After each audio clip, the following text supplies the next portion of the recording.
Okay, June 26, 2024, meeting of the Community Preservation is called to order. It's 6:32 p.m. Members present are myself, Gina Gasconi, Chair, Carlton Hunt, Vice Chair, members Bill Smith, Jeff Merriman, and Harry Bailey. Guests are Jennifer Golson and Austin Smith from J.M. Golson. Welcome, everybody. Thank you for being here. Chair's comments. I don't really have any comments, just to say I appreciate all of you making the effort to be on to this meeting so we could, as our kickoff for the 5-year plan. And I'd like to welcome Jennifer in Austin. That's about it for comments, other than it's the end of the fiscal year. Starting, I can't believe July 1st is next week, but we'll hit more on that for the financial reports. So basically, that's it for me. No comments. No other chairs' comments. And I don't think we have any public here. So we'll jump over that. Approval of minute meetings. Meeting minutes. I can't say that. Josh, I didn't realize today until this afternoon. I was so busy with making sure we had a quorum. I hadn't noticed that you had an attached minute, so we'll just hold they that. weren't part of the packet that I sent out? Nope. Okay. Sorry about And that. No problem. We can wait until next month for 'em, if that's okay with the rest of the committee. Okay, sorry about that. I must have missed it in the 3 emails I sent. No problem. And I was sending to you probably like every other minute. Okay, financial reports we just got this afternoon. Josh, can you put that up? Yes, give me just a minute. I was trying to get that up. Okay.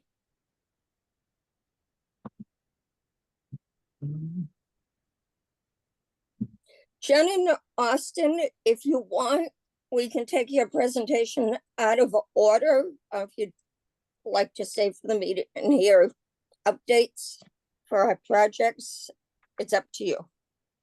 Yeah, whatever you want. We're yours to do with what you'd like. Okay. I would, Gina, I would make the motion to take them out of order so that they don't have to unless they want to listen in, but I think we should take them out of order. So that's my motion. Okay, good. I second. Thank you, Harry. Any discussion? Okay, hearing none. Joshua, roll call. Gina, Yes. Carlton, Yes. Harry, Yes. Jeff, Yes. Bill. Yes. Thank you. The motion is approved. Okay, great. Thank you. We'll jump over financial reports right now. We'll get back to it. Jen, do you want to start? We're jumping up to item E. Okay, thank you. Thank you. Yeah, we do actually have a presentation. Could the host let Austin share his screen, please? Be all set. Okay, great. So I'm really pleased to be here. I recognize some familiar names and faces here. Nice to see Harry, at least your name there, and Bill. Nice to meet you, Jeff. I don't know that we've met before, but it's always nice to come back to a client who we've been with a long time. And most of you probably know that Bridgewater was, among our first clients back in like 2007, 2008. We started working with Bridgewater on supporting the Community Preservation Committee, doing CPA plans, and doing technical assistance with the committee. I've come to so many CPC meetings over the years, and then we started hiring staff in around 2015, and then you got some of my staff coming to your meetings. Laura and Anna were coming. So anyway, we love coming back to Bridgewater and want to thank you for having us back. And Austin and I are excited to dive in. And we just have a very short presentation just to bring everyone up to speed on, what the project is, what our scope of work is, a proposed schedule for you to look at, and just some of the kind of the overall basics of the work that we'll do in the coming months. And then we'd also like to go over the project launch clarifier questionnaire. Many of you answered that, so we thank you for that. And it's always nice for us to get an idea of what your expectations are, what would make this project really successful, and what kind of issues you're hoping we'll be able to address. So we like to start all of our projects this way. So Austin, why don't you go to the next slide? And Austin, just remind me, were you going to take a piece of this? We hadn't discussed that, but I'm happy to take anything if you want to tap out Yeah, if you're tired of speaking. Yeah, sorry, we're coordinating this right now. I haven't seen Austin because we've been working from home today, but I think if you take the schedule at the end, that would be fantastic. Okay, good. Absolutely. So I'll go over just, I want to do some quick introductions. I know some of you, but not all of you, and I'd love just to hear a little bit more about, well, I'll show you, I have a little bit of an icebreaker for us to answer as well as part of the introductions. And then I'll just go over the Community Preservation Plan basics. You're probably all familiar with the CPA plan since you have one. But I just want to make sure we're all on the same page about what the project and the final deliverable would be. And then we'll go over your questionnaire results. And then Austin can go over the project schedule and we'll talk about immediate next steps. So let's go to the next slide. So yes, I already said this. I should have waited for this slide, but we are genuinely thrilled to be back in Bridgewater. Okay, next slide. So I'm Jen Goldson. I founded JM Goldson, a small planning firm in Boston. We're based out of Roslindale. I founded it in 2006. And I track the age of my firm by the age of my youngest child, who just turned 8 years old. So my firm is now a teenager going into a young adult, which is pretty exciting. And we do a lot of community preservation plans. We work for communities all over Massachusetts and into New England now. We've expanded a little bit, working on expanding more into New England, but we also do a lot of community engagement work, comprehensive plans, housing plans, and work with housing trusts as well. And those are our key specialties. And so I will be the director of this project, and Austin is going to be the project assistant. And Austin, why don't you give yourself a little intro? Sure. Well, I'm super happy to be here. I've been working with Jen for the past maybe 9 or so months. I'm losing track at this point. It feels like it's been just a blink of an eye, but also a long time. I think it's 10 months. Okay, thank you. Before working with Jen, I have some experience in food systems, both managing kind of community gardens, working in food service, doing a few other things related to planning and kind of social politics and stuff like that. And this is the first community preservation plan that I'm going to be working on with Jen. So I'm super excited to be taken under her wing, as she has a lot of experience doing these, both with Bridgewater and with other kind of communities around Eastern Massachusetts. So I'm super excited to be diving into this project and learning more about Bridgewater. And we'll get Austin out. We were going to come out today and give Austin a little tour, but the meeting ended up being virtual, so we decided to stay home instead. But we want to get Austin out and do a little tour so he gets a little bit more familiar with Bridgewater as well. And I want to see some of the old sites as well. All right, so the next slide is I think we're going to be launching into your introductions. And so I'd love for you just to share name and pronouns if you want to, and then how long have you lived here or otherwise been affiliated with Bridgewater, and then what is your if you have a specific representation on the CPC, whether you're at large, of course, or represent one of the mandated committees or boards. and then how long have you served? And I think in Bridgewater, I should have caught this earlier. In Bridgewater, we call it the CPC. Most towns call it the CPC. Another client we worked with recently called it the CPAC. But I'm used to the CPC anyway, so we'll change that on future communications for you. And then the icebreaker question I wanted to ask you as part of your intro is, what is one CPA project that the town that you've funded with the CPA funds that you're really proud of? And just one. You might be proud of all of them or a lot of them, but if you could name one, that would be really terrific for us to start to understand kind of where you're coming from and what you care about. So I'm going to go ahead and actually, Austin, if you could stop the share during the intros, as long as everyone can remember those questions, I'll prompt you if you do. And I'm going to just call on people the way I see them. And so I'll call on Carlton first and then Gina. Yeah, well, I've known Jen since she worked here because my wife Marilee was chair back when she first started. So I'm the at-large citizen representative. I've been here for almost 5 years now, I think, when you guys were finishing up the previous 5-year plan. So I know most of the projects that we've done. In terms of, there's no one favorite one that I can really point to, but I think probably one of the most significant ones is the McElwain School, which Jennifer, I believe you wrote the application for its historic designations. That school is now a 16-unit apartment, affordable housing. It's actually workforce housing. They built a new building behind there. They had huge amount of money in tax breaks coming in, and CPC put 1.3 million towards that project.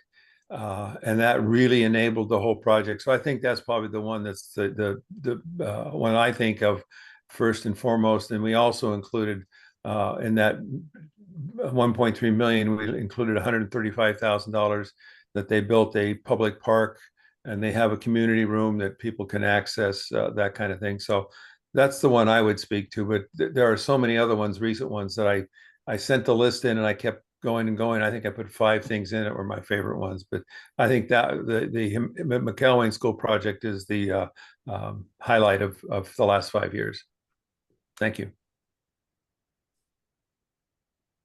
Thank you, Carlton. And also kudos to the CPC for funding that National Register nomination. That was a key piece of the funding. If it hadn't had the National Register nomination, it wouldn't have gotten the historic tax credits, which are both federal and state of Massachusetts has historic tax credits. So that it also saved the building probably, but it made the project viable. So that was super, really a lot of good foresight that you did that. Jen, if I could add one other thing, the developers actually developed that new building. Its energy efficiency is probably one of the best in the state of Massachusetts. It's basically it's an enclosed building, and I can't remember the name right now, but as Energy Committee Chair in Bridgewater, we're really proud of the fact that they really did a great job of energy conservation and enabled lower energy costs for the residents. That's great. That's terrific. All right, Gina, and then I'm going to call on Bill after that. Okay, Gina Gasconi. I've been chair of the CPC for, I don't know how many years, at least 5 or 6. It's been an honor to be the chair. Great committee. I started on the CPC, I don't know how many years ago. It's when Marilee was chair, and I'm trying to think what we did. The first project I worked on was the fencing at the Mount Prospect Cemetery, and work at the UU Church. So I don't know how many years ago. It was many. I'm the Parks and Recreation representative to CPC. And thanks to CPC, Parks and Recreation has benefited immensely for projects. The most recent is 6 pickleball courts, which are used daily. I think that I have to agree with Carlton for the project I'm most proud of, and is the McElwain School. I'm actually proud of a number of, probably, I'd say all of our projects. But McElwain, I went to elementary school there. My father went to elementary school there, so it was nice to see the building revamped. I was thrilled when Jen worked to get it on the historic register. And probably just as thrilled to see that it's become a nice look to it and a good function. And housing is definitely something we need to work on in Bridgewater. Yeah, that's terrific. Thank you, Gina. All right, Bill, and then I'll call on Harry. Well, welcome, Jen. Nice to hear your voice. I'm in North Carolina at a family home that was built in 18, and we're restoring it. So we've had a bevy of workers house today. I think about 12. I'm losing my mind. So I'm very interested in historic preservation, and I'm trying to practice what I preach down here, though it is a daunting task. I'm the representative from the Historic District Commission, and I've been on the Historic District Commission in Bridgewater for 32 years, 30 of which I have chaired the HDC. So that's really where my focus and interest is in historic preservation. And I'm probably proudest of the restoration of the memorial building because I was involved at 2 different levels through the CPC, of course, and also through the Historic District Commission, because all of the plans for the restoration had to be approved by the HDC. So we had many meetings and a great deal of input and worked with some very fine preservationists and architects in that project. And I think it turned out very well, and Bridgewater can be very proud of the memorial building. I'm very interested in 19th century architecture, and Bridgewater is primarily a 19th century town in terms of architecture. That's my scholarly interest, the 19th century. I'm specialized in 19th century English literature, and I'm also very interested, of course, in history. That's about it. So, and welcome, Austin. Have another Smith in the midst. Thank you, Bill. That's great. My father lives in North Carolina in Lake Lore, kind of near Asheville. What part did you say? Sorry? What part of North Carolina did you say you're in? Lenoir, which is in Caldwell County. Okay. It's about 70 miles from Asheville. Okay. But I know Lake Lore very well. It's lovely up there. Yeah, good. Well, nice to hear your voice. All right, Harry, you're up, and then we'll go to Jeff. Okay, I moved to Bridgewater from Marshfield in 1979, so I guess you can almost call me a townie. Been here longer than every place else. I represent the Conservation Commission, and I've been on there since 2010. I have 2 favorite projects. One is the Academy building, and on that one, I'm the one that voted to spend $5.4 million of the CPC money. So that was one of my introductions into the CPC. the other one, I'm real happy with the McElwain School. That came out super. And Terrific. the developer was, he bent over backwards to help us. So I'm really proud of that one. That's great. And Oh. I'm on a lot of various committees. I'm the chair of the Wild and Scenic Taunton River. And I won't go into all the rest of them, but these are my favorite two right here. Thank you. Thanks, Harry. All right, Jeff, and then I see we have another phone joining us. I'm not sure who that is. Does anybody know? No, whoever's iPhone 2, could you identify yourself for us? They're muted. Yep, the iPhone that just joined is muted. If you could unmute yourself. I think you can *6 to unmute. That works. *6 works. Okay, we'll wait and see if they do. Jeff? Yeah, hi, I'm Jeff, and I'm the newest member of the CPC. I joined about a year and a half ago, I think.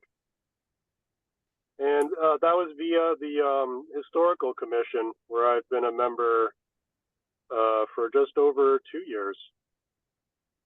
And moved to Bridgewater at the start of 2020. And as far as projects go, I can't pick a favorite.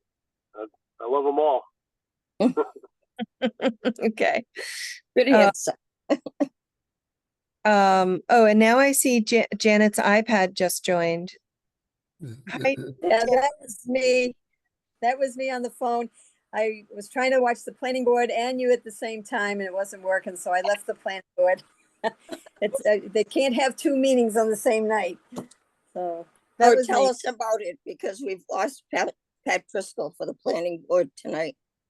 Oh, they just, I left, they were showing, the people for 96 Main Street were showing their presentation.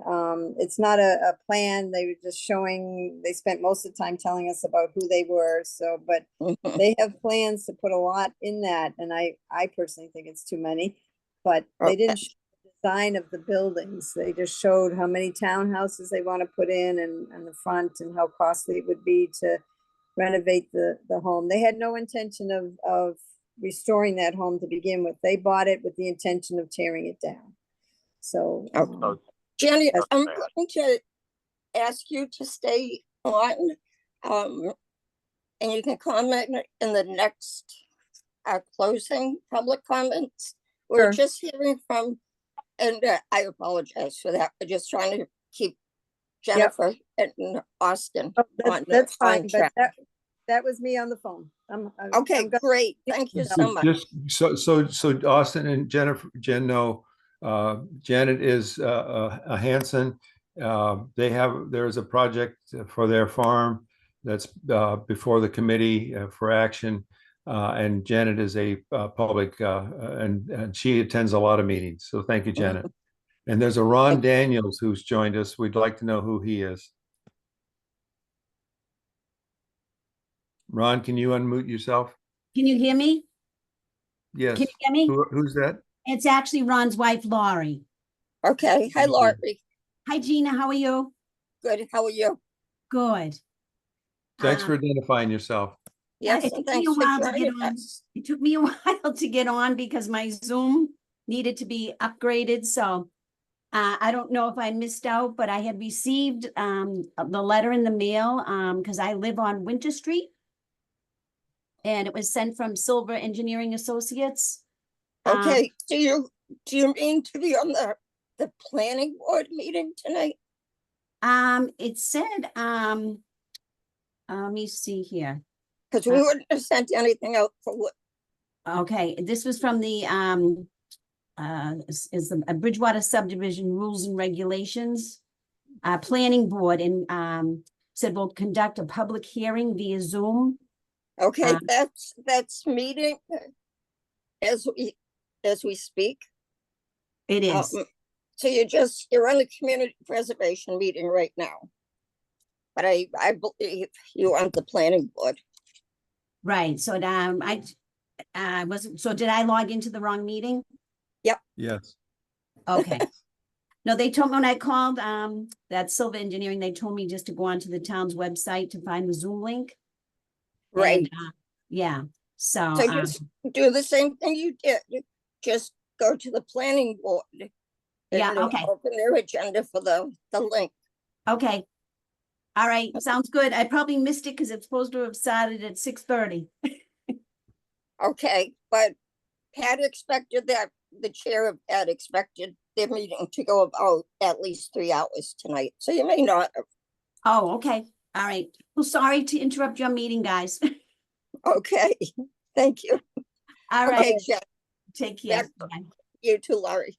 All right. And it looks like, Josh, do you want to also introduce yourself? I know you sport as a staff person, but we'd love to hear about you as well. I think when we first met Jen, I was part-time. I'm full-time with the town now. So supporting the boards, committees and commissions, and mostly my role is just conveying all the information that gets sent to the CPC with applications and just posting the meetings and meeting minutes.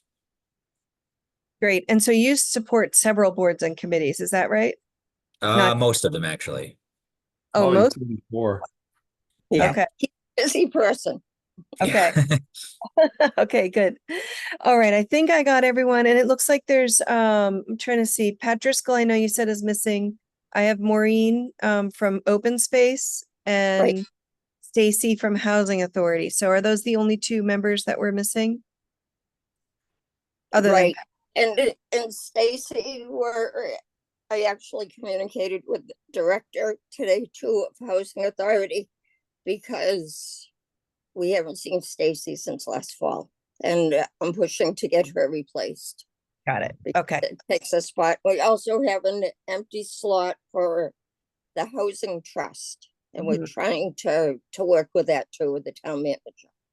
And I will add, Jennifer, so you know, the Housing Trust is non-functional. They really started, but never really went anywhere. So the Housing Trust, I think I can quote the town manager fairly closely that it's not an active committee, and it's not even staff, but not even populated with people. Okay, Okay.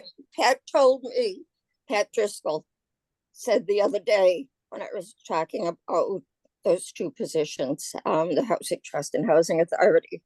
And he said he is on the Housing Trust. He's never been told he's not on it, which according to Michael, as Carlton said, it's a non-functional, but I think they need to tell the one member that's on it that it's not functional. That's Okay. what we're hearing. That's good to So- know. Yeah, so Pat's gonna try to look into that. Okay. I'd just like to add to, I think one of your questions, and I should have done a screenshot, so I remember them all. Yeah. How Austin, long? Austin, long maybe we- pull it back up. Go ahead. Okay, I think I remember 'em. How long we've been in Bridgewater? I've been here all my life. Not gonna say how many years, but I've been here all my life, and probably unheard of in these times in the same house all my life. That is amazing. Wow. Yeah. And And Jen, I'm going to add, I've been in Bridgewater since 1986. Mhm. And I also trace my heritage to some of the founding people of Bridgewater. I learned that 4 years ago. I think that's so cool. And you didn't even grow up around here. No, I grew up in Western Nebraska. And I was always surprised that he had Yeah. ancestors and roots here. Makes you believe in fate. Going Um, along with, not to prolong the questions, going along with what Harry said, I think probably a tie, I had kind of forgot about this, the Academy building. I just think it's such a good, to me, it like holds the town together, holds it downtown. And the connection, my mother went to high school there when I was in high school, and I spent a lot of time. It used to be the children's library. So that's right up there with Calwyn School for being the most proud of. Okay, wonderful. Thank you, you guys. This was wonderful. All right, let's go to the next slide, Austin. And I think what we're going to do now is just go through the basics. Many of you may already know this, but I just want to make sure we're all on the same page with what we're even doing for you. And so we're updating your community preservation plan, which we helped write 5 years ago. And that was an update on one that we had written 5 years before. And I can't remember anymore if we also wrote the prior one. I don't think so. I think that's probably as far back as we went. All right, so let's go to the next slide. So what is it? So this is what the cover of your last one looked like. And it was a 5-year plan. It would take you through fiscal year 2024, which is technically over this month, and you got a few more days left. But that's okay. It's not the end of the world to have a little bit of a lapse in your plan. You can certainly still follow the old plan until the new one is adopted. But the way we're working the schedule, and Austin will talk about this, is we're trying to give you at least a draft by the time you're starting to look at applications and open up your next round of funding. So that even if you have a few months lapse, you'll have a draft plan at least in time for the new funding round, and then a final plan probably by late November, early December. Jen, can I make one clarification for you? Yeah. Bridgewater is a city now, so we can fund throughout the year. We don't have to do town meetings in the spring and fall. So we have a kind of a rolling process right now for applications. And I wasn't sure when you were saying that. I wasn't sure if you were familiar. I didn't remember that. I remembered you were a town council form of government, but I didn't remember that you did the rolling application. So that's good to know. We're a city known as the town of Bridgewater. Yeah. Okay. Okay, that's good to know. So you could take in applications then at any time and review them. We do, and we do that. Okay, that's great to remind myself of that, and I did forget that. So thank you. Welcome. So what your existing plan and then what the new plan will do is really be a guide for applicants who are looking to apply. They should all read your plan, or at least the portions that would be relative to the topic or the category that they're putting in a request for. And town councilors should absolutely read the plan so that when they approve your funding, or don't approve it, they have a basis for those decisions. And then, of course, you should all be familiar with the plan and any other boards or committees that are involved with CPA projects. I know other departments also put in applications. So all of those folks should be familiar with your plan, because it's really that guiding document. It's how you make decisions. If you have a bunch of projects before you and you can't afford them all, you'll look back to your plan every time you're looking at an application and try to figure out, what are our priorities here? How can we hit the priorities in the plan? Approving applications and reviewing applications for funding is a lot more than just saying, well, is it eligible? Sure, we'll approve it. There's a lot more going on, because you want to make sure there's a connection with other planning initiatives, with the priorities of the community, and there just isn't enough money to go around. So this plan will help you be thoughtful, and continue to be thoughtful about what you choose to recommend to town council and what you don't. Does that make sense? Just give me like a real thumbs up if it's resonating right now. And okay, good. And thank you. And just interrupt me anytime if there's a question. This is not a formal presentation. All right, next slide. So some people say there are 3 CPA elements, but we typically say there are 4. So we include open space and active recreation as 2 separate elements, even though your 10% reserve is technically for both open space and recreation. But most communities we work with see them as 2 different things. Active recreation is more like Gina mentioned, the pickleball courts that you put in, anything that is like more of an organized, more of development of the land, you know, the pickle courts, you have some hardscape there. Whereas open space and passive recreation often go more naturally together. You think of open space as conservation land, maybe walking trails through the conservation land, but it's a very kind of light touch on the environment. The focus is more about the environment and the natural aspects of the land than doing hardscape for sports or other things. And then, of course, natural resources, water resources are often protected, as well as habitat, removal of invasive species. There's all sorts of things that can happen in open space that would be different than what would happen in active rec. So we typically separate those two out. And then there's community housing, which of course the McElwain School is a terrific example of. And there is historic preservation. We do have a picture, Bill, of the Memorial Hall here. So we guessed, I guess, would be a favorite. I know you've done a lot of other historic preservation projects.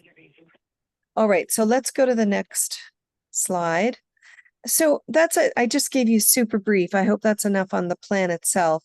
As we get into it, we'll of course dive much deeper than that. But I wanted to, first of all, thank you for doing the questionnaire we sent out. It's always helpful for us to understand where you're coming from and what your hopes are and what you think the opportunities will be and what you're most curious to learn through this process. So we're just going to give the top highlights of the folks who responded to that.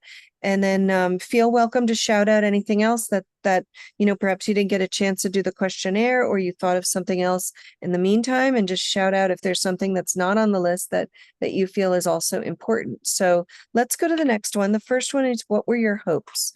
So what we mean for this question, and the way we phrase it in the questionnaire, is if this were 5 years from now, so what year would that be? I don't know. Somebody help me. 2029. And you've gone through, like, you're at this point where you are with your past plan, right?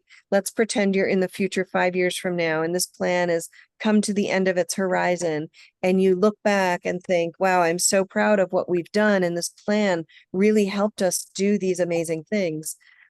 What would that mean that we need to do today? Like, what would need to be part of this process or part of the plan that you would feel in 5 years so proud of that you could look back and see that success? Does that question make sense the way I'm phrasing it? Mm-hmm.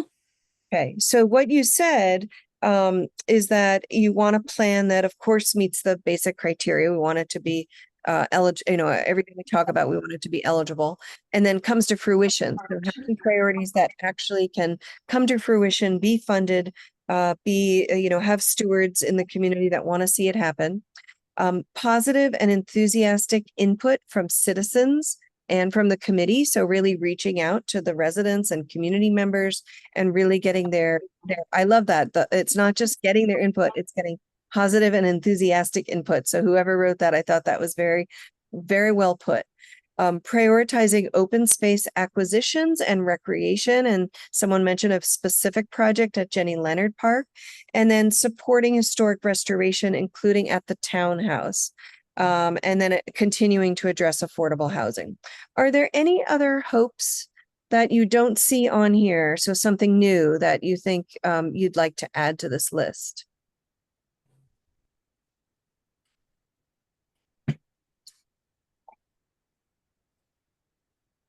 Okay, I don't see anything. I don't see anyone. All right, let's go to the next one. So the next one is, what are you most curious to learn? Oops. The question is, what are you most curious to learn through this planning process? And you told us more about the formal CPA planning process, so trying to understand that process. How to maximize the number of projects, so make sure you're getting projects in and having a really robust set of requests. How to meaningfully involve the community in this work. And so I think you mean the work of the plan itself. How do we reach out? How do we get people excited and involved? And we'll talk a little bit about that when Austin goes over the schedule, but there will be a community-wide survey, as well as focus groups and chance for public forum as well. how the community's thoughts have changed. So we did this process 5 years ago with you, and wondering, have community thoughts really changed now, 5 years later? And which areas need the most attention from funding applicants? So, I think what you mean by that is which areas of the CPA fund, meaning community housing or historic preservation or open space. But if I'm not understanding your comment, just correct me. Anything else to add to this that you're curious to learn that's not on this list? I think you captured my thoughts, and just to clarify the last one, which areas need the most attention?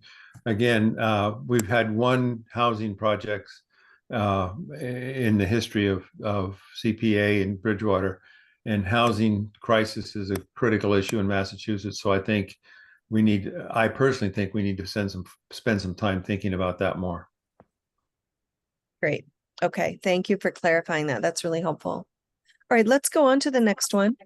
The next one is about what do you think the greatest challenges will be? In this project, we like to look at both opportunities and challenges. And some of the things that you said is maintaining existing large parcels and slower growth in the community, how to update the town's look, protecting historic buildings outside of the historic district, simplifying the application process to get the CPA funds, balancing regional housing needs with local interests, town infrastructure limitations, I'm assuming that means, and town leadership. And I wonder with the town leadership part, I mean, again, if I'm characterizing any of these things in a way that wasn't what you meant, please correct me. I'm also curious what was meant by the town leadership, if someone could delve into that one a little bit more. I will dig into that a little bit. I'm not sure how much the town manager's office actually is committed to CPA. We get the financial data, we get that kind of interest, and all of our applications that we receive come through the town manager's signature. But I'm not convinced that we have the kind of leadership there that would really make the town sing, if I might use the word. Okay. All right. Thank you for That's my personal opinion. Sure. Thank you for explaining that. Is there anything else in terms of challenges that you don't see on this list that you'd like us to know about? I only can thing I is- can go on with the town So- leadership part. Yep. On the conservation, we've been without an agent for over a year. Oh, wow. All right. So what we did is we asked for a peer review on just about all the big cases that go through. And I think we've finally made enough noise that they are working on a plan that I heard of today. So we'll see what happens. Okay. That's great. That's good to know. All right. So why don't we move on? Oh, go ahead, Bill. I'm just in shock that we haven't had an agent for over a year who's managing all the conservation restrictions and processes. How is any building going on without a conservation agent? The director of community development is handling us, and he doesn't have to. He's not paid for that. And we've finally spoken up that we want an agent. Of course. Good. We need I hope someone. I hope you get one, Harry. I think it's needed. Yeah, absolutely. Okay. Let's go on to the next one, Austin. And this one I think is about opportunities. Yeah. What are the greatest opportunities you see? And so what you answered was improving and expanding recreation options and open space, protecting and advocating for historic structures, again, including the townhouse, supporting a diversity of opportunities and experiences and small businesses, which of course, historic CPA funds can't fund, economic development, but they can do other things to support small businesses, including historic preservation. involving the public and town leadership in the process, in the CPA process, and balancing the needs for housing and open space. Any other opportunities to add to this list? The only thing there I would add, Jennifer, is we have 3 new counselors. We have 9 town counselors. We have 3 new ones that have not been a counselor before. So I think educating them is going to be critical, and engaging with them over the next few months is going to be critical. I thought, Carlton, that when the death book, that sounds awful, the death record book was the first reading, and a couple of the counselors, I was at that meeting, and a couple of Michael explained what the CPA was, the application. And when I spoke, I mentioned it. And I think you were at that meeting too. It may not have been when we did the death record book. Couple of the new counselors were quickly writing notes. I invited them to come to our meeting, told them where to find our policies and procedures, and I've yet to see them. So hopefully we still do. I hope that we can involve them in some of the public sessions so they know what we're all about. That's a great idea, Gina. And I would also encourage us when Austin's going to talk after the schedule about the focus groups that are coming up. We're hoping for August. It would be really terrific to invite any council members. I mean, we'll do them by the subjects. So you'll have to think about which subject, which counselors come to, but it would be really great. That's a great early way in this process for us to hear from them, but also because we teach about eligibility at this focus group. So, and then of course the forum in the fall. And if you think it's helpful, it's not in our scope, but I'd be happy to get on the phone with any of the counselors who have questions and just kind of walk them through, especially the new ones if they're not that familiar with CPA. I'd be very happy to do that. So just let me know. Okay, thank you, Jen. All right, so let's look at the next slide. So we also asked you, because we really do care a lot about public engagement and outreach, and we want to do whatever we can do to support you to hear from as many people as you can in the community, as well as folks that maybe don't often get involved, so that you can hear from other voices.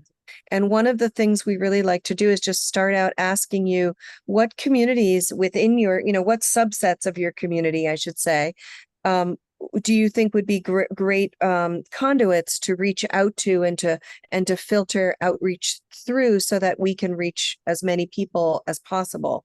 And these were the suggestions you had. So seniors, and I know the senior center is very active and I suspect has a newsletter or some form of communication. Current owners of historic buildings, and it says education by sharing copies of the 1980s historic survey. So that's a pretty cool idea. Parents with school-age children. So we might be able to work through the school system to help, reach out that way. Town entities with a stake in CPA funding. So Housing Authority, Historic District Commission, etc. Religious communities. That's often a great way to get at people. Not everyone who comes to religious worship is going to be living in Bridgewater, but many will be. So that's a great way to outreach. Outreaching to the tribe as well, which I think is a terrific idea. The Bridgewater Citizens for Civil Rights and Bridgewater Improvement Association and the Bridgewater Garden Club. And I'm sure this is just the tip of the iceberg. I'm sure we can, work with you to think of other ways. So what Austin and I will do is when we're doing outreach for the survey and the forum, what we'll do is we'll want to pick a date for the forum in the fall, even though it's a little ways off. And we'll want to start advertising both the survey and the forum together. And we'll give you basically everything you'll need to push out to these communities, to push out through social media, to create posters, to hang around town. There's lots of ways and we can help you with that. We can also write a press release, but we'll give you all of the social media graphics, we do several versions, so you can post several times, and then, you know, we go through an outreach checklist with you so that you can get really deliberate about how you're doing outreach. We'll give you that press release, we'll give you flyers, we can create posters if you like instead of a flyer. Austin, am I forgetting something in terms of our outreach package that we give? I believe that's what we have written down, but of course, any ideas or adaptations are welcome. You know what works for your town. You know, one more that I'll offer is sometimes clients like it if we make them a little business card with a QR code to the survey on one side and then the advertisement for the forum on the other. And then all of you can take business cards around to wherever you go in town, to meetings, is there a farmer's market in Bridgewater? No. Well, any other events, you can have little business cards in your pocket. So instead of advertising your business, you can advertise the survey and so we're happy to do that as well. So anyway, lots of ideas for getting out there, but this is a super helpful list to start thinking about outreach. All right, let's go to the next slide. And all right, I'm going to hand it off to you and you can just take it to the close, Austin. Sure, absolutely.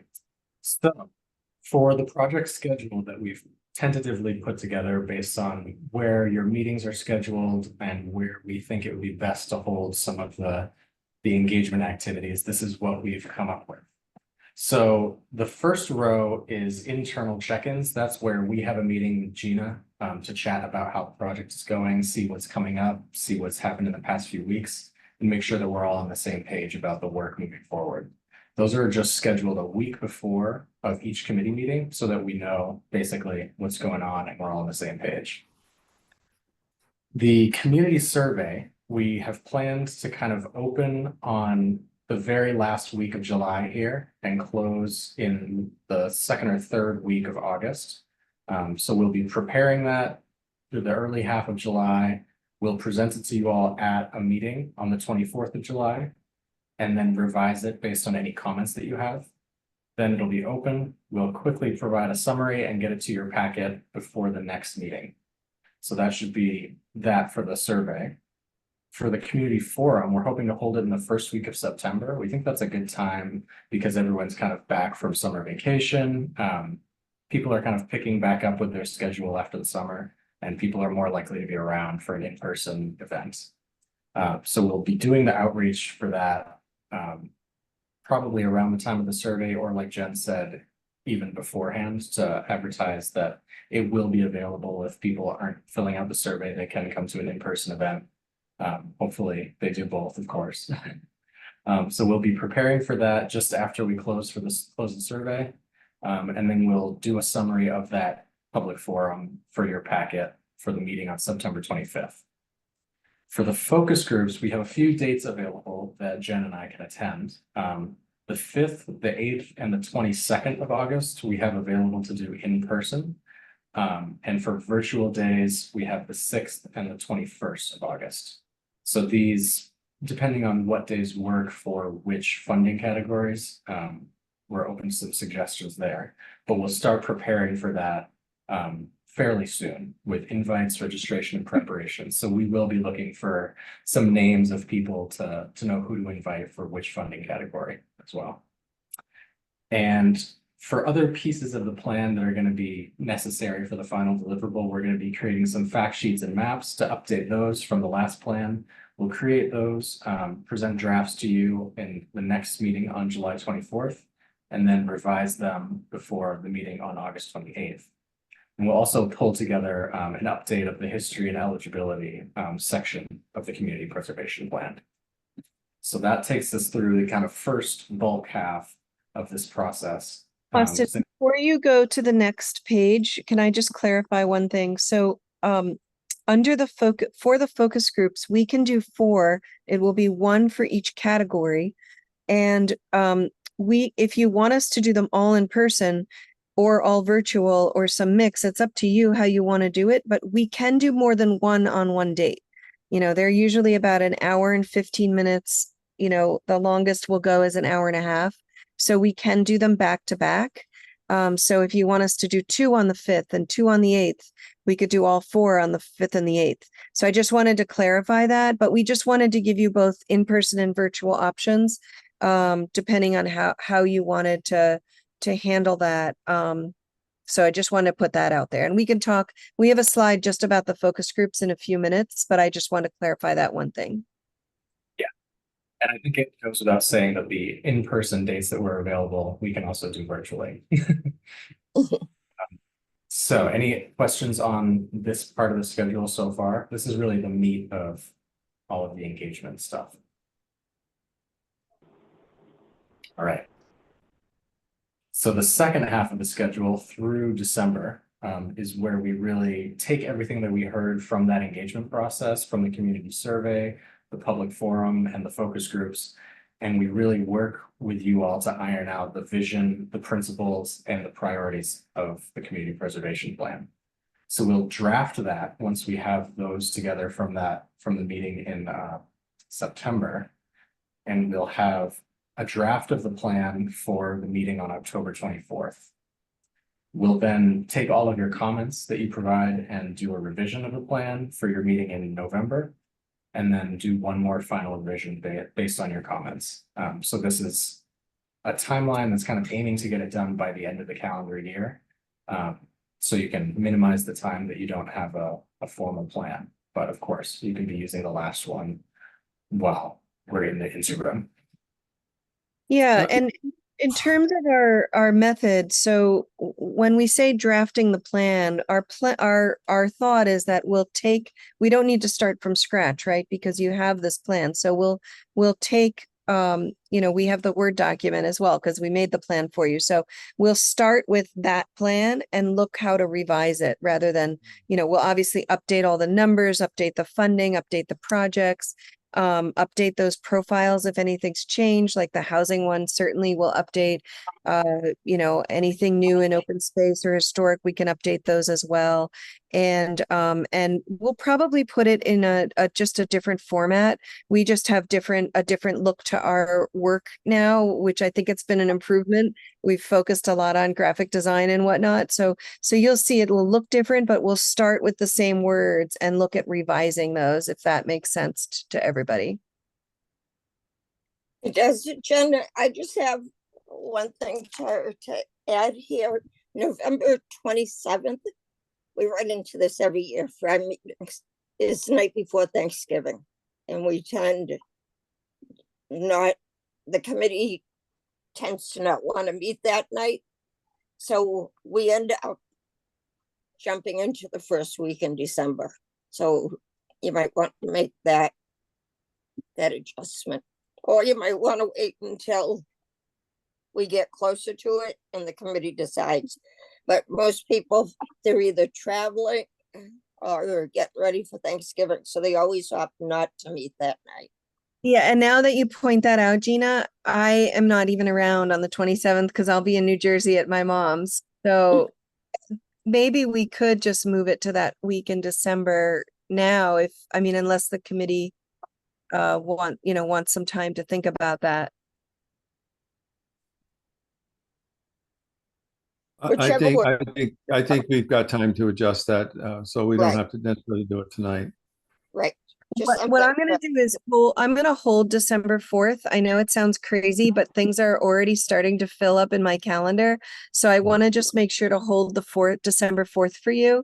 So I'll hold it, and then, you can decide later, but I'll hold it in my calendar. What we have to do there is be careful, because one of our committee members, who's a planning board chair, he has meetings on the off weeks for us. So we do I think they do first and third. He Wednesday, does first and so third. we have to balance that out. Right. We can talk about it at a future meeting.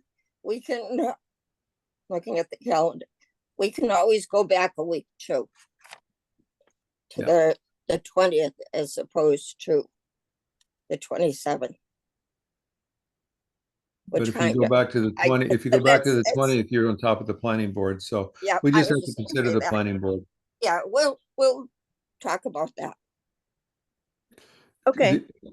Let me add one other thing. I think it's really important, and not just the citizens, but also many of the town employees that are in the planning department, that are in the development department, do not live in Bridgewater.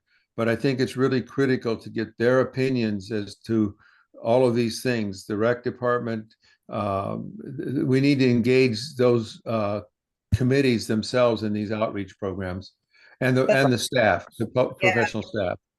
Mhm. That's a great idea. With the town manager, do we have lists that we could use to push out the survey link and the forum information to all employees and all boards and committees? Josh, I don't know if Josh is still on here, but he should be able to do that for us. right, That- That's yeah, great. Josh Yeah, is we still just need here. to form it and everything. Great. What And the was- other thing that some communities have been able to do is if there's a tax bill or a water bill or something going out, you can often stick a flyer in that if the timing works, that you have one coming up in the next, month or so. So something else to think about. That's true. We Yeah. just got the bill for the first 2 quarters. Which I'm glad you mentioned that because it reminds me to pay my taxes. I'm not sure when the next one will be coming out, but that's something to look at too. And the other thing you can do with CPA admin money is you can run your own mailing. I know it's thousands of dollars to mail something, but that is an eligible use of the admin funds to support your planning effort. So if you can't stick it in a something already going out, something to just consider, if you want to mail something to everyone in town, we could mail a flyer. Okay. All right, great. Well, let's go to the next slide, Austin, and if you want to finish it out. Sure. So the next stage of this, since we're going to be gearing up for engagement throughout the rest of the summer, is really nailing down our public engagement and outreach. Let's to call it the POP. So we have a format that we're really good at working with, that we can get you a draft of a public engagement and outreach plan based on the engagement tools that we have for this plan that we'll be working with, that kind of outlines how each tool will be used, how the results will be incorporated in the plan, and who's invited to be involved in each of those tools. So it'll go over the focus groups, it'll go over the survey, and it'll go over the public forum, and also over other ways that the community can be involved, like attending public meetings at the CPC, and other things like that. Jen, would you mind speaking to the fact sheets and map resources? I just haven't prepared those yet, so I'm excited. Yeah, to- that's okay. And also I don't want to skip over the network mapping assessment because I think a lot of people won't know what that means. So it's a fancy way of saying we're going to send you a questionnaire that's going to ask you what are all your connections within Bridgewater? Like what groups are you connected to? Like maybe you have a religious affiliation and you go every week to a worship service. Well, that's a connection. Maybe you're involved in other groups. Maybe some of you are on the Bridgewater Improvement Association, or you have other connections. So, this is not the only thing you do in the community. So we have a questionnaire that basically asks like you to list what are all those connections you have. And then we will sign you up basically to help outreach to those because you have a familiarity and a connection with them. So it's just a kind of a I guess a formal way of getting all of your connections in one place. And then we can organize that into the public engagement and outreach plan. So we can be super thoughtful and deliberate about how we're getting the word out and using your connections as much as we can. Great. In terms of the fact sheet and the mapping, yeah, so we'll update. We have the CPA resources profiles. We have a profile for every eligible category in CPA. So there's a profile for community housing, a profile for open space, one for recreation, one for historic preservation. And then we have a profile for the CPA program. How much money have you spent? What has it been spent on? Things like that. Who is the CPA? And they become, we do them usually in a 1-page, or maybe it's a 1-page front and back. You can actually use them as handouts. We used to, when we did a lot of in-person forums, we would have handouts of these fact sheets for every all of those 4 elements and then the CPA program as part of the forum materials. But then we fold them right into the plan. And that's when the statute says we need to study the needs, possibilities, and resources for community preservation in your community. That's basically how we're doing that as part of the plan. And then we also map your resources with GIS. We basically map all of the projects you've funded so that they're all on a map together, and you can see if there are any patterns of where you funded things and what kind of, there'll be a different color for each kind of project. So you can see where the historic ones were the open space ones. And we'll also we'll do at least one map for each resource area. So you'll have an open space map, a recreation map, a housing map. We usually do one that shows where all your existing affordable housing is. Housing that's listed on the subsidized housing inventory is where we start with that map. And then we do a map for historic preservation. We'll show your local district. And we usually map out, we just download from Macris. At MHP, MHC, Mass Historic Commission, we take the database and we download it and put it on a map so that you can see where all your resources are that are listed in Macris. That doesn't mean that's all of your historic resources, but hopefully it's a good number of them, and we can show you the dates on a map as well. So that's what we do for mapping your resources. And that's one of the first things we'll do. So Austin and I will be working on that really over the next several weeks. And then we give you a draft so that you can correct it. Maybe there's something we didn't know about or we missed. And, you all can take it also back to the committees that you represent. Maybe Gina, you take it, the recreation section, the profile, well, it's called fact sheets here, the fact sheet and the map, and take it back to Parks and Rec and say, does this look good? Is Jen and Austin missing anything here? And so you already have the fact sheets in your old plan, and we just basically update them. So that's what that is. Does that make sense to everyone? Any questions on this? That's going to be great to see. I like visual things. Okay, perfect. Good. And then Austin, just remind me, when did we say, it might have said in the schedule, when will we get the network mapping assessment, which is just a questionnaire? When will we get that out to them? I don't think we actually picked a date for that. So we could probably do that pretty soon, I think. Yeah. So maybe next week, does that sound reasonable? Okay, perfect. And then we'll give you a deadline to get it done, because we'll need to fold your answers into the public engagement and outreach plan, which we'll present to you at your next meeting. And it'll be in your packet too. Great. All right, is the next one on the focus groups? Yes, it is. Okay, could you walk them through this? Yeah, sure. So for the focus groups, the goal really is to understand the issues better from the kind of experts in town, the community leaders that really know these processes. And like Jen said earlier, it's also a good opportunity for education about the CPA and the community preservation planning process.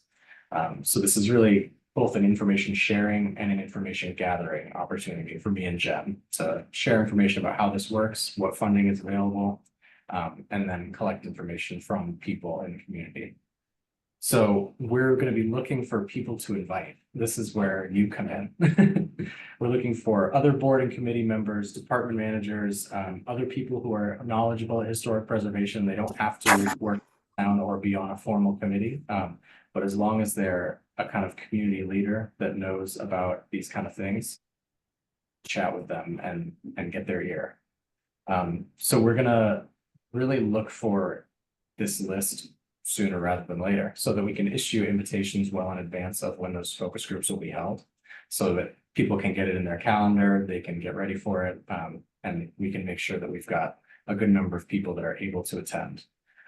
So the dates that we have held, we chatted about earlier, and we can send this along as well, so that you all have these dates and can be thinking about them. But the dates that we can do in person or virtual are August 5th, 8th, and 22nd. And the dates that we can do just virtual are the 6th and the 21st. And like Jen said earlier, these dates can be doubled up. We can do 2 focus groups in one day. We can do 2 different categories in one day. It's all up to you and what schedule you really think works best. And Just a we're, quick comment- a we're quick comment. assuming, I'm sorry, go ahead, Carlton. I'm sorry. Quick comment. Josh has lists of all committee members. So there's a consolidated list that I think he could be very helpful in getting the department heads, the board members, the committee members, all of those names to him. There's other organizations in town that will have to support, but in terms of the town organizations, I think Josh is a great resource for that kind of information to be distributed to. Yeah, I- anything, I'll just send it my way. That's great. And so I think there's 2 calls to action. So one is we would need the committee to email, I think probably Gina is the appropriate as the chair, to email her all of your ideas for who should be invited to these focus groups and which focus group would they be historic preservation or for open space. If you could do that this week or early next week, we want to get a list going.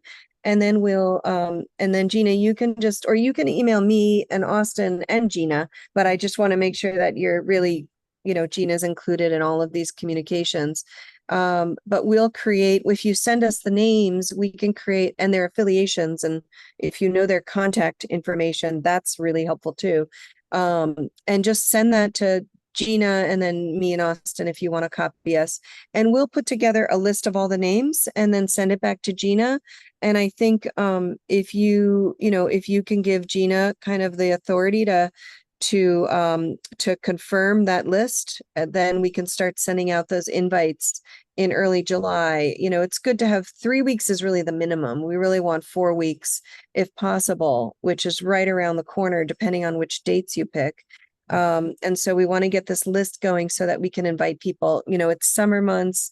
It's hard to schedule in the summer oftentimes. And we just want to make sure we can get those invitations out, pretty quickly. If we can get them out, if it's possible to get them out, let's say at the latest by what would the first Monday after 4th of July be? Monday the 8th, I think it is. That would be ideal because that's just about a month before everything that we're showing here could happen. So that would mean getting the names out to Gina like tonight, tomorrow, early next week is okay, but getting them out pretty quickly. And then we can create that list and go over it with Gina for kind of final, yep, this is a good list, and then send all those invites out. And Josh, we might need to just work with you to get all the emails and whatnot if folks don't have their emails. Gina, were you just trying to speak? Because you're on mute.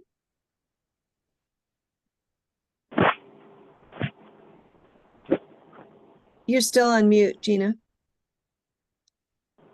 I'm sorry, when my phone rang, I put myself on mute. I'm sorry. For potential dates, if we could do the in-person as maybe hybrid, so I know Carlton's interested in them. I'll let him decide if he wants to. Well, you know be what? included, but what we've talked. He and I have talked about hybrid for these. Yeah, and you know what we could do? We could definitely do hybrid. We could just focus on the dates we can do in person, and then once we have the list of invitees, we can just ask them their preference. And if nobody wants to come in person, then me and Austin don't need to be in an empty room with a computer. But if we pick the days we can do in person, then we can just give people a choice. And if people want to be in person, we can come and do hybrid for others. Or if everyone wants to be online, then we could just be online. Does that sound like a good way to handle it? I think so. Some people might want to go in person. Yeah, and that's fine. So do you want to check? And so I think we were assuming these are evening, but we could also do morning or noontime, or, I think we'd have to look more specifically at the times on our schedule to just make sure we have no specific conflicts. But I know these evenings are open, and I'm sure some daytime. So do you have a sense of what time of day you'd prefer to do them?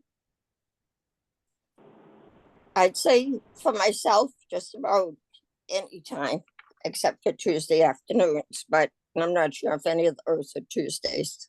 But other than that, I'm pretty open for times. Yeah, and I guess the question is, do you feel like most people we're inviting will prefer the evening? If they're working other jobs, probably department managers might prefer the day, but I'm just wondering with the group you might invite, would they prefer the evening? Where would we get better turnout?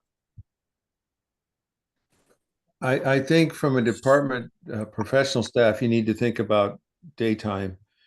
And from a public perspective, citizens perspective, I think evenings would be better. Yeah, and it's Yeah, likely that we get a mix because we're doing it by topic, rather than the type of attendee. And so department managers, may want to come to all of the, different department managers may want to attend all of them. Yeah, it just depends. I'm since I'm not around, virtual's best for me, but I don't even know what my schedule in August is right now. I do know what it is. I just don't have it in my head. Well, what we could do is just pick kind of earlier evening, like maybe 5:30 or 6, so that the department managers don't have too late of a night. And it's still the evening for people coming in after work. Does that sound like a good kind of compromise? Let's see what happens. I would pick that and then get it out early and see if people can make it. And if Okay. they can't, then we may have to adjust. Okay, that Mhm. sounds Good. so. So Gina, will you just get back to us on nailing down one of those in-person dates, the 5th, or 2? We really need 2 because we can do 2 a night or 2 Mhm. two at one in one day. So the 5th, or the 22nd, and just let us know if you can do 2 of them, and just let us know, and then we can start to create the the email that we'll put together and the list that you guys send us. Okay, sounds good. All right, I think that is the last slide. Is that right? Other than thanking you? Yeah. Yes. So thank you. It was fun. I hope we didn't take up too much of your time, but we wanted to just get into into some of those details on the next steps and the schedule. But yeah, we're excited to get started. Great. We're a great presentation. We're excited to work with you. Yeah, And excellent Austin, presentation. the 2 of you. Very informative. Bill, you're broken up. Oh, I say excellent presentation, very informative. Great. Thank you. Thank you. Yes. And if there are any other questions, you don't need to hesitate. I mean, as long as it's okay with Gina, I'm happy to take any emails from folks if there are other questions. Yep. Jen, That's I'm just I think I've mentioned this too before, but we did develop a policies and procedures document that's up on our CPC website. I think that's a reasonable document to work from, and it may be something to include in the text of the plan, that kind of things. We Okay. spent a lot of time producing that. Yeah, and I think it pretty much what we did. remember that now, and I remember it took a long time to get it done, and I'm glad it's been helpful. So that's a good reminder to look at that as part of our background research. And Thank you. we probably didn't talk about it in the last plan because it was done. So we should add something in about it. It just got formalized like this year. Oh, wow. Yeah. We had started working on it way back Yeah, I remember that. Yeah. when Jennifer Burke was here. Yes. Yes. Then it's got put aside, and then it's just kind of grown. Okay. And thank you to Carlton for all his hard work on that. He wants to make sure that in 50 years, when none of us are probably going to be on CPC, that people know what to do. And someone else needs to take over. Yeah, that makes a lot of sense. Mhm. All right. Very good. So we'll be in touch by email, but yeah, please just start sending us the names of the focus group attendees that you'd like us to invite. Great, thank you, Jen. Thank you. And Austin. Thank nice. you. One. All right. Have a good night. Thanks, you too. Yeah. Gina, from a distance, could I make a Mhm. suggestion? Sure. Maybe unless there's something really critical in the rest of the agenda, maybe we should just defer all the actions in that to the next meeting. That's fine with me. Trying to make a motion for that, Carlton? I Just be a I- motion to adjourn. What was that, Excuse me? Josh? Wouldn't it be just a motion to adjourn? Oh, You Well, don't have to continue everything. yeah, you don't have to continue. You're right. But I don't know what the committee thinks, but I'm sort of losing it here now. and Phone I call mean, for- yeah, Carlton, I give you all the credit in the world for So for being here, and I can't say how much I appreciate all of you being here. You and Bill especially for out of state. I It was appreciate an it. important. Okay, Carlton, I do have questions on, and I can email you separate for the financials. Just a couple of questions to rack your brain on. okay, yeah, we can do that. I'm in this location for another 4 or 5 days, so hopefully I can deal with it there. Okay, yeah, it's just a couple questions because we need to encumber the funds by, Right, couple weeks, couple days. yeah. Okay, before, and I'm not sure, did we say we need a motion to continue everything? No, No. I think Josh says we don't need a motion to attend. We can just go ahead and adjourn, but I wanted to Okay, make can sure I- the committee understood. Okay, can I just take a few minutes? I know Janet's on. Janet, did you have, so I'm just gonna jump to public comments. Did you have anything you'd like to comment on? And I thank you for coming to our meeting. Not real. I missed the beginning, so I don't know what you discussed. If you discussed all those other things before you talked to, did all this. I came in the middle of what you were discussing. Yeah, so we took it out of order. Oh, okay. So you haven't done anything but that. Right. Oh, okay.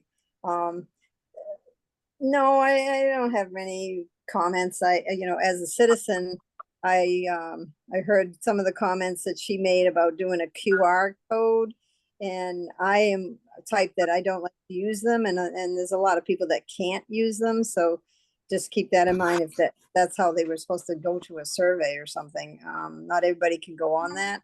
Good And suggestion. Thank you. yeah, it was a suggestion, but I'm the type of person that doesn't use them, and there's some that can't use them. So they don't have the devices. So that's the only comment I had on that. And I just had a question. I don't know if you guys can answer this. I'm going to ask the Historical Commission, but they had trouble with Zoom yesterday, and they closed it. But I'm just asking about cemeteries. I see some of the headstones, for instance, at Summer Street, that are bleached white, but do you know who has jurisdiction? I can't say the word. Over the Parks and Recreation. Parks and Recreation for headstones? Yeah, For the cemeteries. yeah. Well, I just was wondering who I contact, because I see some of them are being done and I don't know why. And I question the whiteness of them. I don't think they were white back in the 1700s. So they were gray. So why are they being allowed to bleach them white? So I'm trying to figure out who to talk with. And do you have Janet, I'm going to jump in here. Those Yeah. are all public property. They need to have going through proper processes to touch those stones. Correct. I don't know who would be doing it. I know cemeteries are under Parks and Recreation. Mm-hmm. But I can almost 100% tell you that Parks and Recreation is not restoring the stones. Yeah, but they're just randomly being done, and I just was wondering, you know, historically, they weren't white, so I don't know who to talk to about that. Plus, I do want to try to get the Summer Street Cemetery fixed up, so I know in order to do that, there's a lot of work for me to fill out an application and get people sponsoring and all that stuff, so. But Mhm. that's the only comment, and, you know, I keep wanting to do that, and I don't know how to go about doing it. Okay, possibly Jeff or Jeff for Historical Commission or Bill. I'm not sure if that's in the Summer Street Cemetery is in the historic district. But- No. Okay, so maybe Jeff, It's not- when you, Oh, it's the first cemetery of Bridge, it's the first cemetery? right, That's- Jeff, maybe you can check when Historic Commission meets. Yeah, I can email David about it and find out, you know, who's doing it or who does it. Mhm. Great, Um, Okay, all right, that Thank was you. it. Thank you. okay, Thank thank you. you. Okay, next meeting is July 27th. 24th. 24th, thank you. And we'll go from there if we're in person or Zoom again. Okay, again, I thank all of you from the bottom of my heart for making the effort to be here tonight. And for your input into the questions and survey that J.M. Colson has put together. Okay, if nothing else, somebody wants to make a motion to adjourn. Motion to So adjourn. moved. Second. Okay, Carlton and Harry. Sounds good. Harry and Bill. Oh, Harry and Bill. Bill. Okay. Yeah. I'm sorry. Okay, I'm sure there's no discussion for that one. I'll ask any discussion. Hearing none, Josh, roll call. Dina, Yes. Carlton, Yes. Harry, Yes. Jeff, Yes. Bill. Yes. Thank you. The motion was approved. The meeting's adjourned. Thank Great, you. thank you. Thank you, everybody. you. Have Good a night, good rest of Carlton. the night.